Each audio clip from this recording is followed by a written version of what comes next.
अरुणाचल इस एग्जॉटिक जगह है, एक्सक्विजिट जगह है, जहाँ पे मैं कहूंगा कि फॉरेनर्स और स्पेशली टूरिस्ट लोग यही देखने आता है। लोग सोचता है कि यहाँ पे हमारे यहाँ पे सिर्फ जंगल देखने आता है, ये नहीं, हमारे यहाँ के जो कल्चर इसको देखने आता है। हमारे जो बुजुर्गन है वो लोग तो जो करना है करते आ रहा है, लेकिन हमारा जो यूथ है, specially the future, they are the future. अगर ये हमारे संस्कृति को नहीं पकड़ेगा तो वो आगे कैसे। मैंने कहा कि मैं अपने माननीय मुख्यमंत्री साहब को मैं अपील करके मैं इस जो मेमोरेंडम उन्होंने सबमिट किया उसको पूरा करने का मैंने वादा किया। तो sir, welcome to native dough. तो आप as a first time as a chief guest यहाँ में आए हैं, तो आपको कैसे लगा सर पहली बार? सर्वप्रथम आप सबको आज 52nd native dough festival celebration का बहुत बहुत शुभकामनाएं। अभी ये थ्रीजिनो में मेरा दूसरी बार है, लेकिन नेजिदो में पहली बार आया हूँ थ्रीजिनो में, तो आके बहुत अच्छा लगा। इतना रंगारंग कार्यक्रम यहाँ पे हुआ, साथ में हमारे यहाँ पे जो फेस्टिवल सेलिब्रेशन कमेटी है उनकी तरफ से जो खातिरदारी, जो आदर सत्कार मिला, उसके लिए मैं तहे दिल से यहाँ के कमेटी को धन्यवाद देता हूँ। और खास रूप से हमारे यहाँ के स्थानीय विधायक श्री तेंजिंग यिमा ग्लो साहब का मैं तहे दिल से धन्यवाद व्यक्त करता हूँ। तो सर, इन्होंने आपको मेमोरेंडम भी दिया था, तो उसमें क्या क्या था सर? मेमोरेंडम में इन्होंने यही इसी फेस्टिवल ग्राउंड में एक डॉर्मेट्री का मीटिंग हॉल का इनका मांग था, तो मैंने वही उनको भी मैंने अपने भाषण में इस बात को रखा है। और मैंने कहा कि मैं अपने माननीय मुख्यमंत्री साहब को मैं अपील करके मैं इस जो मेमोरेंडम उन्होंने सबमिट किया उसको पूरा करने का मैंने वादा किया है। हमारे स्थानीय विधायक तेंजिंग साहब, हम दोनों सीएम साहब से मिलेंगे और यहाँ पे हमारे फेस्टिवल कमेटी का जो मांग है उसको उसके सामने रख के कोशिश करेंगे, और हो जाना चाहिए। यह बहुत पॉजिटिव है जी। तो सर, साथ ही में आपने अपने भाषण में जेडपीएम का भी जिक्र किया था, तो आप अपने कंस्टिट्यूएंसी से कुछ बताना चाहेंगे, कहीं कैसा चल रहा है वहाँ पे? हमारा कंस्टिट्यूएंसी में अभी आने वाला जो पंचायत इलेक्शन को लेके वहाँ पे काफी डिस्कशन चल रहा है। हमारे वहाँ पे कैंडिडेट्स भी काफी है, लेकिन हमारे विद इन द पार्टी जो भारतीय जनता पार्टी के जो अपने ही पार्टी के लोग, मेरे जो लीडर्स है, जो उम्मीदवार है, तो इसलिए ज्यादा दिक्कत नहीं होना चाहिए, क्योंकि हम सब पार्टी डिसिप्लिन को फॉलो करता है और पार्टी जो तय करेगा और पार्टी जिसे टिकट देगा उसको समर्थन देना है। अभी हमारा जो ऑपोजिशन दल में जो लोग है उसका मुझे अभी तक अच्छा से खबर नहीं मिला है, तो उनका आगे जाके क्या कदम होगा उसका मुझे इतना अभी तक ज्ञान नहीं है। लेकिन मेरा अपने पार्टी की ओर से मैं इतना ही बात रखना चाहूंगा कि हमारे जो भारतीय जनता पार्टी के अंदर जो 5 कलख्तान कंस्टिट्यूंसी की बात करे तो वहां पे हमें कोई दिक्कत नहीं होना चाहिए। तो सर, मेरा आखिरी सवाल सर, नो डाउट आप बहुत सारे डेवलपमेंट देखे हमने, आप ग्राउंड लेवल से जुड़े रहते हैं, तो सर ब्रेन ड्रेन, जो यूथ अनएम्प्लॉयमेंट, जो एजुकेटेड यूथ यहाँ में होते हैं पर एम्प्लॉयमेंट ढूंढने के लिए बाहर जाते हैं, तो आप उस समस्या के लिए कुछ यूथ एंटरप्रेन्योरशिप जोन टाइप का कुछ सोच रहे हैं? जी जी, एज ए एमएलए हम तो कोशिश करना ही है, लेकिन आज के दिन में जो सरकार है हमारे पास, जो अरुणाचल सरकार है, जो भारतीय जनता पार्टी का जो एक सक्षम सरकार है, जहाँ जिसका माननीय मुख्यमंत्री पेमा खांडू साहब इस क्षेत्र में बहुत पहल कर चुका है और बहुत काम कर रहे हैं। हमारे युवा पीढ़ी को उनको एंगेज करने के लिए, उनको जॉब्स के अलावा उनको सबको एक एंटरप्रेन्योर बनाने के ताकत से आपने देखने को मिला बहुत से योजनाएं। अभी जो यूथ, इनफैक्ट 2024 को ईयर ऑफ द यूथ घोषित करके सरकार ने बहुत से योजनाओं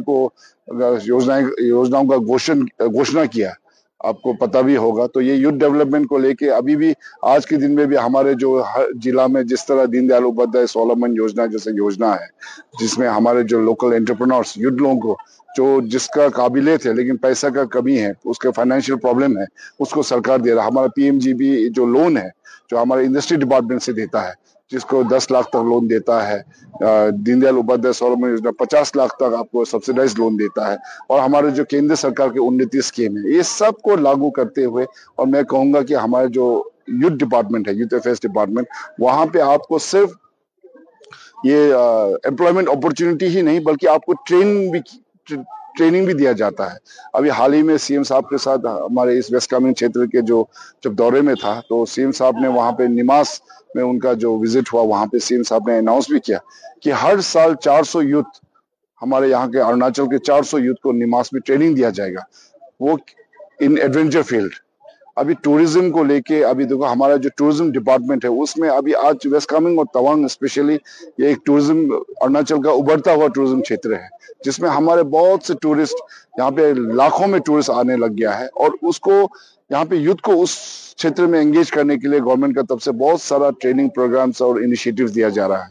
हमारे यूथ को पिछले 10 सालों में गुजरात भेज के वहां पे ट्रेनिंग देके उनको अपने स्किल ट्रेनिंग, जिसे हम स्किल ट्रेनिंग कहते हैं, हर किसी कोई क्राफ्ट में अच्छा है, कोई आर्ट में अच्छा है, कोई ये प्लम्बिंग में अच्छा हो सकता है, कोई कंप्यूटर, कोई आई टेक, कोई आईटी, बहुत से क्षेत्र में ट्रेनिंग देके उनको इंडिपेंडेंट बनाने के लिए, उनको अपने आप में एक काबिलियत उनको बनाने के लिए सरकार की तरफ से ऐसे इनिशिएटिव है। और इस क्षेत्र में खास रूप से टूरिज्म क्षेत्र में बहुत सारा होम स्टेज आज हमारे यूथ लोग आगे आके चला रहा है। बहुत सारे टूर गाइड्स हमारे यहाँ से निकल के आ रहा है।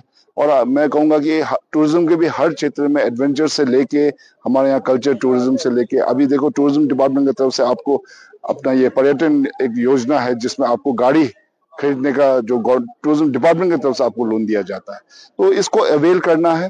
और जब आप करता है अवेल तो उसको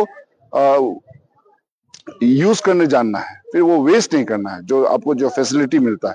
तो हमारे ऐसे बहुत से यूथ है, बहुत एंटरप्राइजिंग है, अच्छे फायदा उठा भी रहा है, लेकिन ऐसे भी यूथ है जो इस योजना और स्कीम का जो लाभ तो उठाता है लेकिन वो पैसे को सही जगह इस्तेमाल नहीं करता है, तो इससे फिर थोड़ा सा गड़बड़ हो जाता है। ऐसा ना हो, हमारे सरकार बहुत कोशिश कर रहा है, सीएम साहब पूरा कोशिश कर रहा है कि हमारे यूथ को आगे बढ़ाने के लिए। इसमें हम सब आगे आगे एज ए एमएलए हमारा भी ये ड्यूटी बनता है, हमारा ये फर्ज बनता है कि हम भी इसी तरह अपने यूथ लोगों को आगे लेके चलना है। मैं अपने कंस्टिट्यूंसी में मैं इसी क्षेत्र में काम कर रहा हूँ और कोशिश कर रहा हूँ कि हमारे यूथ को मैक्सिमम उनको एंगेजमेंट के लिए, ताकि हमारे, क्योंकि आज का सबसे बड़ा चैलेंज है ड्रग्स, जिसकी वजह से हमारा सिर्फ वेस्ट कामेंग ही नहीं बल्कि अरुणाचल में ये बहुत बड़ा एक चैलेंज हुआ है, तो हो गया है। तो इसके लिए हम लोग ठोस कदम उठा रहा है कि हमारे यूथ लोग अपने सही रास्ते से नहीं ना भटके और वो लोग मेन स्ट्रीम लाइन में आके कल को जाके पढ़ाई लिखाई के अलावा प्रोग्रेसिव बने और एंटरप्राइजिंग बने। देखो आज हम लोग यहाँ येचिदो फेस्टिवल में आया है, तो यहाँ पे येचिदो में हम लोग ने क्या बात सीखा है, यहाँ पे इनफैक्ट हमारा जो ट्राइबल कल्चर, हमारा ट्राइबल जो कल्चर है, जो रूट है, हमारा जड़ है, इसको बचा के रखने का बात किया है। तो हम यही कहना चाहेंगे कि हमारे कल्चर को आगे बढ़ाने के लिए, उसको आगे कौन बढ़ाएगा? हमारे जो बुजुर्गन है वो लोग तो जो करना है करते आ रहा है, लेकिन हमारा जो यूथ है, specially the future, they are the future. अगर ये हमारे संस्कृत को नहीं पकड़ेगा तो वो आगे कैसे? और जब हम संस्कृत और कल्चर की बात करते हैं तो वो टूरिज्म ही है, लोग बाहर से यही देखने आता है। यहाँ पे हम सूट और टाई पहन के हम इंग्लिश बोलने से उससे टूरिज्म नहीं बढ़ेगा। यहाँ पे तभी टूरिज्म आगे बढ़ेगा जब आप अपना tribal culture, tribal cuisine, Khan पान, ये जो हर चीज, रहन सहन, सब कुछ ओरिजिनल रखे। हमारा जो फेथ है, हमारा जो ये ट्राइबल जो फॉर्म ऑफ वर्शिप है, हम नेचर को मानते हैं, सन, मून, स्काई, नदी, पहाड़, जंगल, सब इसको जो हमारा जो मान्यता है उसको जिंदा रखने का बात कर रहा है। और बाहर से टूरिस्ट यही चीज देखने आएगा। तो इसलिए हमारा, मैं यही कहूंगा कि not only this West Kameng but पूरे अरुणाचल इस एग्जॉटिक जगह है, एक्सक्विजिट जगह है, जहाँ पे मैं कहूंगा कि फॉरेनर्स और स्पेशली टूरिस्ट लोग यही देखने आता है। लोग सोचता है कि यहाँ पे हमारे यहाँ पे सिर्फ जंगल देखने आता है, ये नहीं, हमारे यहाँ के जो कल्चर इसको देखने आता है। आज हम लोग सब ये मॉडर्न कपड़ा तो पहनता है, हम ये जो अपना जो संस्कृत, अपना जो ओरिजिनल जो ट्राइबल ड्रेस है वो सिर्फ फेस्टिवल में पहनता है। तो ये अपील करता हूँ मैं यूथ लोगों को कि आप लोग ओरिजिनल रहिए, अपना संस्कृत को बचाए रखिए, टूरिज्म ऑटोमेटिक आगे बढ़ेगा और इसका लाभ डायरेक्टली हमें मिलेगा। और टूरिज्म इतना अच्छा बिजनेस स्कोप है उसमें, 100% प्रॉफिट बिजनेस है। सरकार तो अपनी तरफ से मदद कर ही रहा है, अदरवाइज आप देखिए बैंक हो गया, जो बाकी जो पब्लिक सेक्टर है उनका भी बहुत सारा इनिशिएटिव्स है।